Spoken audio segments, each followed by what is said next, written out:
अधूरा क्वेश्चन दिखाया था। इस वीडियो के माध्यम से आप पूरा कंप्लीट सॉल्यूशन आप देखेंगे। साथ ही साथ वीडियो छोटा हो इसके लिए मैं गणित के जो जितने भी क्वेश्चन हैं शॉर्ट सॉल्व करने वाले, इन सब के सॉल्यूशन को मैं लिख कर एक साथ रख दिया हूं, जिसमें आप लोग को सिर्फ एक बार दिखा देंगे। आप लोग स्क्रीनशॉट मार के आराम से समझ सकते हैं। तो चलिए हम लोग सेक्शन ए का जो क्वेश्चन है इसको स्टार्ट करते हैं। जैसे कि आप इसमें देखा हुआ प्रश्न 1 से लेकर 70 तक वस्तुनिष्ठ प्रश्न है। इनमें किन्हीं 40 प्रश्नों के उत्तर देने हैं। प्रत्येक प्रश्न के साथ 4 विकल्प दिए हैं, जिसमें से एक सही है और जो सही है उसी को हमें तलाश करना है और उसको लिख देना है OMR में। सब जो है एक एक नंबर के हैं। 40 क्वेश्चन का ही सॉल्व करना है, लेकिन आपको यहाँ 40 से ज़्यादा भी मिल सकते हैं। सबसे पहले क्वेश्चन यहाँ पे देखेंगे। यहाँ पर पहला क्वेश्चन है व्यंजक देख रहे √5 - √2 इंटू √5 + √2 का मान क्या है। तो इसका मान जो होगा वो क्या होगा, B 3 हो जाएगा। इसको जब आप सॉल्व करेंगे, सॉल्व करने पर आपको यही उत्तर आने वाला है। तो चलिए इसमें आपको पढ़ने में ज़्यादा समय लगेगा, तो हम आप लोग को फटाफट इसके क्वेश्चन का नंबर और इसके आंसर को बोलकर आप लोग को टैली करें, ताकि जो टिक है वही सही है। तो क्वेश्चन नंबर 2 है, देख सकते हैं इसको √7 इंटू √3 का होल स्क्वायर बराबर क्या हो जाएगा। इसको जब इसको सॉल्व करेंगे तो आपको ये जवाब मिलेगा।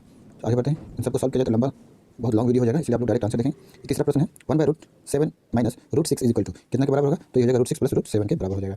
अगले प्रश्न को हम लोग देखेंगे। चौथा प्रश्न, किसी वृत्त की परिधि तथा उसके व्यास का अनुपात क्या हो जाएगा। इसका आंसर हो जाएगा ऑप्शन सी पाई।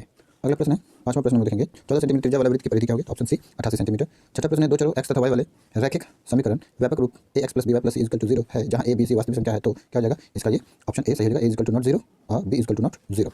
अगला प्रश्न देखेंगे हम लोग।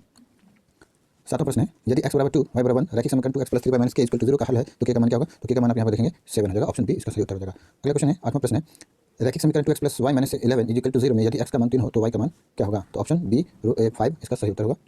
अगला प्रश्न है, नवा प्रश्न, बिंदु माइनस ब्रैकेट में -3, -5 किस चतुर्थांश में स्थित है। तो ये हो जाएगा तृतीय चतुर्थांश। Option C is right answer. 10वां प्रश्न है, मूल बिंदु के नियामक हैं। मूल बिंदु के नियामक जो है ऑप्शन डी 0 0 है। अगला प्रश्न है, किसी चतुर्भुज के कोनों का योगफल होता है कितना होता है। तो 360 डिग्री। अगला प्रश्न है 12वां, यदि समांतर चतुर्भुज के विकर्ण बराबर हो तो यह कहलाता है, क्या कहलाता है। ऑप्शन बी आयत। अगला प्रश्न की ओर बढ़ेंगे हम लोग। 13वां प्रश्न है, समांतर चतुर्भुज की सम्मुख भुजाएं होती है। ऑप्शन सी समांतर और बराबर। 14वां प्रश्न है, नीचे दिए गए चित्र में ABCD एक समांतर चतुर्भुज है। यदि एंगल ADC = 112 डिग्री तो एंगल BCD क्या हो जाएगा। तो इसका यहाँ पर ऑप्शन हो जाएगा उत्तर आपका ऑप्शन सी 68 डिग्री। अगला प्रश्न हम देखेंगे। 15वां प्रश्न है, यदि समांतर चतुर्भुज PQRS में एंगल SPQ = 65 डिग्री तो एंगल PSR = what। तो क्या हो जाएगा 115 डिग्री। 115 degree option A. अगला प्रश्न है 16वां प्रश्न है, समांतर चतुर्भुज ABCD के विकर्ण AC तथा BD एक दूसरे को O बिंदु पर करते हैं तो क्या हो जाएगा। OA = OC हो जाएगा। Option C right answer. 17वां प्रश्न है, त्रिभुज ABC में AB तथा AC के मध्य बिंदु क्रमशः D तथा E हो तो DE बराबर क्या हो जाएगा। तो ऑप्शन सी BC/2।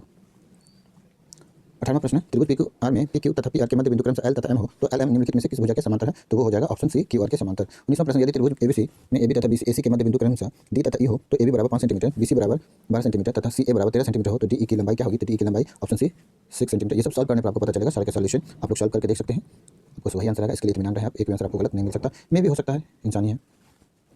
20वां प्रश्न है, यदि समकोण त्रिभुज में समकोण बनाने वाली भुजाओं की लंबाई क्रमशः 7 सेंटीमीटर तथा 24 सेंटीमीटर हो तो उसकी परिमिति है क्या है। तो ऑप्शन बी 28 सेंटीमीटर। अगले प्रश्न हम देखेंगे 21वां प्रश्न देख सकते हैं। इसका ऑप्शन ए सही उत्तर होगा 1/6। 22वां प्रश्न है, भिन्न दिया गया है 1/3 + √2 के हर का परिमीकरण पश्चात इसका मान क्या हो जाएगा। तो ऑप्शन बी हो जाएगा राइट आंसर। 23वां प्रश्न है, 23वां प्रश्न का ऑप्शन डी सही आंसर हो जाएगा।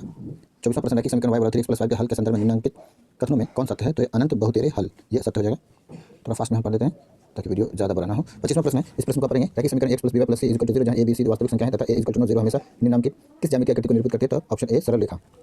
26वां प्रश्न, एक ही आधार तथा एक ही समांतर रेखाओं के बीच स्थित समांतर चतुर्भुज किस संदर्भ में बराबर नहीं होते हैं। तो ऑप्शन डी विकर्ण। 27वां है, समांतर चतुर्भुज का क्षेत्रफल होता है क्या होता है समांतर चतुर्भुज का क्षेत्रफल। तो इसका आप देख सकते हैं आधार। ऑप्शन बी आधार गुने ऊंचाई। अगला प्रश्न 28वां, नीचे दिए गए चित्र में ABCD एक समांतर चतुर्भुज है तो समांतर चतुर्भुज का क्षेत्रफल है क्या है क्षेत्रफल। तो इसका क्षेत्रफल आपको देखेंगे को, ये तस्वीर को देखकर आपको बनाना होगा। इसका हो जाएगा ऑप्शन सी 35 वर्ग सेंटीमीटर। अगला प्रश्न है 29वां, यदि समांतर चतुर्भुज के विकर्ण बराबर हो तो तथा एक दूसरे को समकोण पर समद्विभाजित करते हैं तो यह कहलाता है। Option C समचतुर्भुज। 30वां प्रश्न हम लोग देखेंगे, समलंब चतुर्भुज की सम्मुख भुजाओं का एक युग्म अवश्य होता है। ऑप्शन सी समांतर। 31वां प्रश्न है, 32 का पावर 2/5 बराबर। ऑप्शन बी, इसको जब सॉल्व करेंगे आपको यही मिलेगा। 33वां, यदि a इज ग्रेटर देन 0 एक वास्तविक संख्या है तथा p q परिमेय संख्या हो तो a⁻p और a⁻q = क्या जाएगा। Option C a⁻p - q। Option C. 34वां प्रश्न है, इसका आप देख सकते हैं। 34वां प्रश्न, यदि a तथा b धनात्मक वास्तविक संख्या हो तो √ab बराबर क्या हो जाएगा। तो डी ऑप्शन डी इसका सही उत्तर हो जाएगा √a × √b। अगला प्रश्न हम लोग देखेंगे। अगला प्रश्न है 35वां प्रश्न है, 25 का पावर 3/2 बराबर क्या हो जाएगा। Option C 125। सबको हल करेंगे आप, हल करके प्राप्त। यहाँ पर हल किया हुआ है इसलिए मैं डायरेक्ट आपको आंसर बता रहा हूँ। एक्सप्लेनेशन किया जाए तो काफ़ी समय लग सकता है इसमें। 36वां है y बराबर mx के रूप में रखी समीकरण एक सरल रेखा है जो क्या मूल बिंदु से गुजरती है। ऑप्शन सी राइट आंसर हो जाएगा। अगला प्रश्न है 37वां है तापमान के सेल्सियस C तथा फ़ारेनहाइट F के बीच निरूपित रैखिक समीकरण है। ऑप्शन बी C/F बराबर F-32/9। 38वां प्रश्न है 30 डिग्री सेल्सियस का मान फ़ारेनहाइट में होगा कितना होगा, तो फ़ारेनहाइट में इसका ऑप्शन बी 86 डिग्री F हो जाएगा। 39वां प्रश्न है यदि बिंदु 3, 4 रैखिक समीकरण 3y बराबर x + 7 के आलेख पर स्थित हो तो a का मान होगा। Option B 5/3। 40वां प्रश्न है बिंदु 3, 4 तथा 4, 3 के संदर्भ में सही विकल्प क्या होगा, तो सही विकल्प हो जाएगा ऑप्शन ए। 40 तक ही बनाना है लेकिन आप लोग को इसके आगे भी आंसर इसमें बताया गया, आप लोग देखेंगे। 41वां का कितना है सी, हम लोग को 40 ही बनाना है, देख सकते हैं यहाँ पे।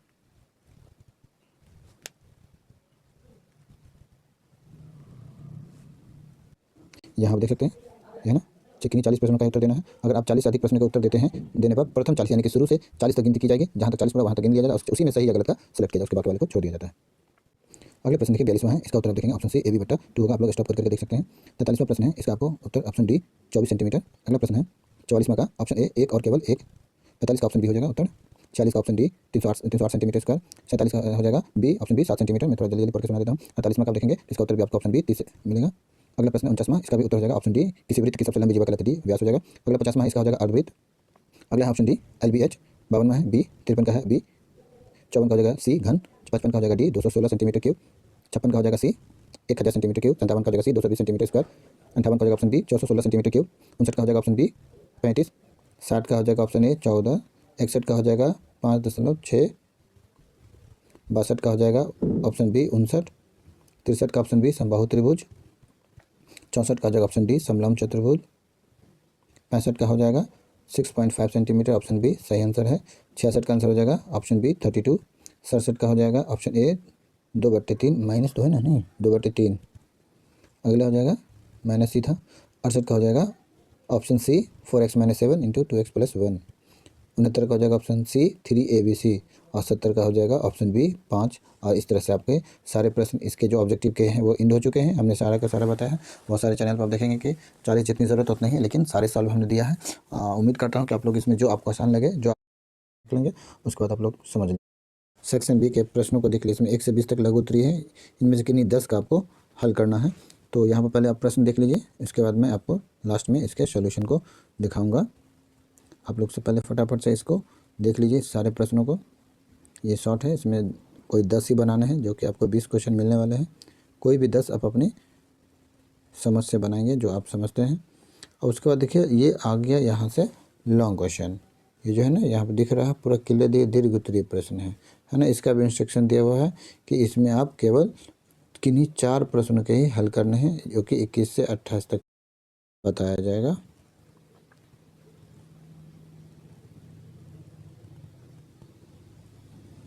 इस तरह से ये सारे क्वेश्चन आप सकते हैं।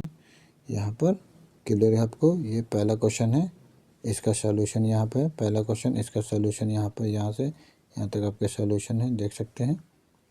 उसके बाद यह क्वेश्चन नंबर 2 है, यहाँ ये रहा क्वेश्चन नंबर 2, इसका सॉल्यूशन है यहाँ, है ना। आगे देखेंगे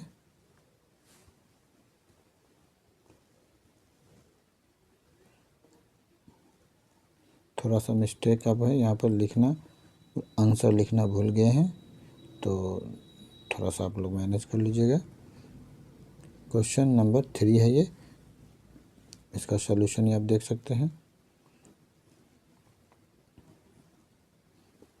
क्वेश्चन नंबर 4 है और 4 का जो रेस्ट है वो इस तरफ से है, इसी पेज में बगल से है यहाँ से, तो आप कन्फ्यूजन है। जो पेज क्वेश्चन नंबर 4 ख़त्म हुआ तो वह फिर यहाँ से शुरू होकर यहाँ तक आता है वो रेस्ट क्वेश्चन नंबर 4 का, है ना।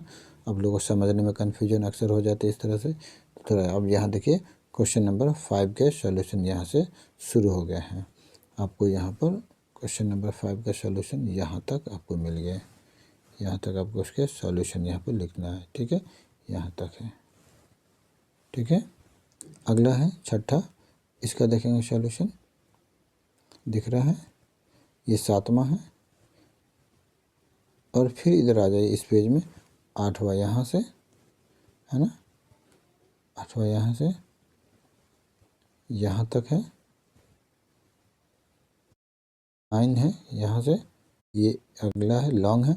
फिर इसके बाद ना हम लोग ये जो पेज यहाँ से लाइन खींचा गया, फिर इस तरफ भी आपको बनाया गया ताकि एक ही जगह पे आपको ज़्यादा ज़्यादा घूमने की ज़रूरत ना पड़े। यहाँ पर देख लीजिए, फिर यहाँ से 11वां हो गया। 12वां को 10 ही बनाना है आपको।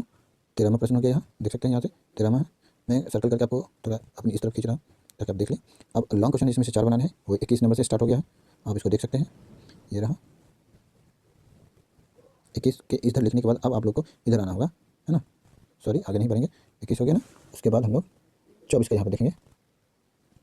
24 का है इधर। 21 के बाद 22 नहीं दिखाया आपको, 24 के बाद 25 नहीं, 26 दिखाया आपको, ये ना 26, कोई भी सेलेक्ट करके बनाना है। 26 हो गया, 4 ही बनाना है। 26 के बाद 27वां ये हो गया।